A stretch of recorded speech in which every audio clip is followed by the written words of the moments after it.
المكتب التعاوني للدعوة والإرشاد وتوعية الجاليات بأبها.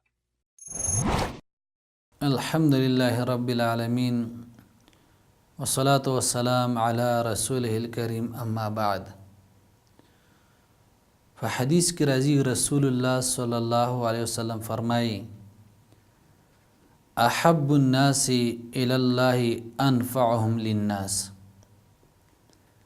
نبی علیہ الصلوۃ والسلام فرمائی چې الله رب العالمین ته غوره په خلقو کې هغه انسان دی چې هغه نور خلقو ته پیدا ورکي.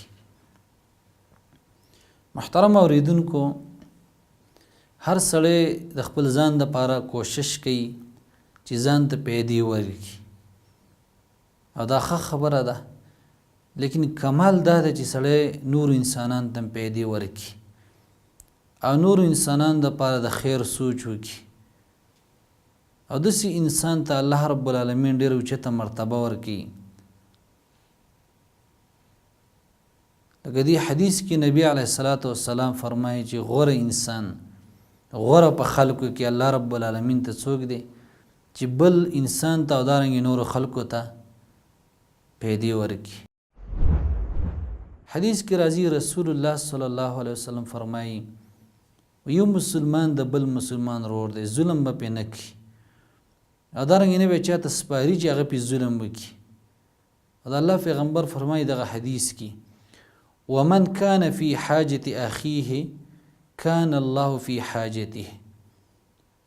څوک چې د خپل ورور په حاجت کې لګیایي الله رب العالمین به د هغه په حاجت کې. معنی یو مسلمان هغه د بل مسلمان په حاجت کې لګیا دی، د هغې حوایج پوره کوي او کوشش کوي د هغې د حوایجو د پوره کولو دپاره. الله رب العالمین به د دې انسان حوایج پوره کړي، الله رب العالمین به د دې انسان سره مدد وکړي. او ګوره حدیث کې راځي رسول الله صلی الله علیه وسلم فرمایي چې چا د یو مسلمان نه، یعنی د یو نفس نه، د یو مسلمان نه، مؤمن نه یو مصیبت درې که، او کوم مصیبت د دنیا د مصیبتونو نه، نو الله رب العالمین به د قیامت په ورځ باندې د ده نه مصیبتونه لرې کړي. ګوره د دنیا د مصیبت په عوض کې د قیامت په ورځ باندې هغه مصیبتونه څونه غټي، لیکن الله رب العالمین به ترې هغه لرې کړي. او دارنګې چا چې په یو تنګ دسته باندې اسانتیا راوسته، الله رب العالمین به په هغه باندې اسانتیا راولي، هم په دنیا کې او دارنګې هم په آخرت کې. او د الله پیغمبر فرمایي چا چې په یو مسلمان باندې پرده راواچوله، الله رب العالمین به په هغه باندې په دنیا او په آخرت کې پرده راواچي. او د الله پیغمبر فرمایي چې الله رب العالمین فی عون العبد ما کان العبد فی عون اخیه. الله رب العالمین د بنده په مدد کې څو پورې چې دا بنده د بل ورور په مدد کې. نو ګوره یو مسلمان لګیا دی د خپل ورور مدد کوي، د هغې په مدد کې کوشش کوي، د هغې په مدد کې منډې وهي، الله رب العالمین به د دې انسان سره مدد کوي. او دارنګې الله رب العالمین به د دغه حاجتونه پوره کړي، الله رب العالمین به د ده سره امداد کړي.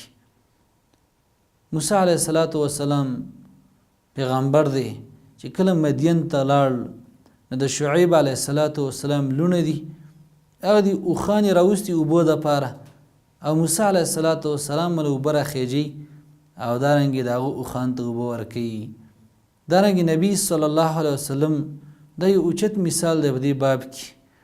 حدیث کې راځي انس رضی الله تعالی عنہ فرمایي وی رسول الله صلی الله علیه وسلم به د منبر نه راکوشو، نو یو سړی به ورته راغی، هغه به ورسره خبرې کولې، نو د الله پیغمبر به ورسره ګوره ولاړ و، الله پیغمبر به ورسره ولاړ و، د هغه حاجت پې پوره کړو، بیا وروسته مانځه ته مخکې شو. نو ګورئ د نبي صلی الله علیه وسلم دې اخلاقو د تاسو وګورئ چې د الله پیغمبر یو سړی به ورسره ولاړ و، خبرې به ورسره کولې، د الله پیغمبر به د هغه حاجت پوره کړو، وروسته به یې مانځه ته ګوره مخکې شو. او دارنګې محترم عزتمندو، د نبی علیه السلام بیبي زینب رضی الله تعالی عنها، هغې ته به ام المساکین ویلی کېده، وایي ځکه به د خپل لاسونو باندې به کار کاوه او بیا به صدقې کولې. نو غرض دار محترم عزتمندو، هر سړی لګیا دی ځان ته پیدا ورکوي، لیکن کمال دا چې بل ته هم پیدا ورکړلی شي او اجر هم د دې ډېر زیات دی. او بل ته پیدا ورکول دا ډېرې زیاتې دي. هر سړی دې پې سوچ وکړي چې د هغه سره مدد وکړي په هر څه کې. مثلا هغه بیمار دی، سړی ورسره منډه ترله ووایي، دارنګې بل یو مصیبت کې اخته دی، سړی ورسره په هغې کې ودرېږي، په غم ښادۍ کې ورسره ودرېږي. دارنګې صدقې ورکړي، اوبه ورته ورکړي، دارنګې د چا کپړې وس کېږي هغه ورته ورکړي، چا باندې قرض دی او د چا وس کېږي هغه کې ورسره لاس واړوي. دارنګې محترم عزتمندو هر سړی به دې باندې ښه پوهېږي او داسې غفلت به نه کوو. داسې به نه وایو چې یاره بس زه ځان له خوشحاله یم او ځان له کامیاب یم چې بل هر څنګه نه. مسلمانان د خپل منځ کې رونه دي او د الله پیغمبر فرمایي چې کم کس دا د رور په حاجت کې لګیایي الله رب العالمین به د هغه حاجتونه پوره کوي. نو که چېرته موږ او تاسو کوشش وکړو او د بل په مدد کې لږ کوشش وکړو او نیت هم وکړو، الله رب العالمین به زموږ سره مدد کوي. او محترم عزتمندو زموږ مقصد څه دی؟ زموږ مقصد دا دی چې موږ الله رب العالمین جنت ته بوځي. او الله رب العالمین فرمایي وسارعوا الى مغفرة من ربکم وجنة عرضها السماوات والارض اعدت للمتقین. وړاندېواله وکړي یو بل نه څه ته؟ جلدي وکړي هغه بخانې د الله رب العالمین ته، د خپل رب د طرف نه بخانې ته او دارنګې جنتونو ته چې د هغې پلانواله اسمانونه ځمکې دي تیار کړی شوی د پرهیزګارو دپاره. نو ګوره دغه جنت دی الله رب العالمین فرمایي چې کوشش ورته وکړي، وړاندېواله ورته وکړي. او محترم عزتونو په دې باندې الله رب العالمین سړي ته جنت ورکړي چې کله سړی د خپل مسلمان ورور مدد کوي او دارنګې د مسلمان سره تعاون کوي او د مسلمان سره په هر حالات ودرېږي او ورسره ولاړي. الله رب العالمین دې په عمل کولو توفیق راکړي. وصلی الله علی خیر خلقه محمد و آله وصحبه اجمعین. ونحمل هم هدي الجاليات بآيات الكتاب البينات بها كم أبصروا سبل النجاة فضجوا بالشهادة ناطقين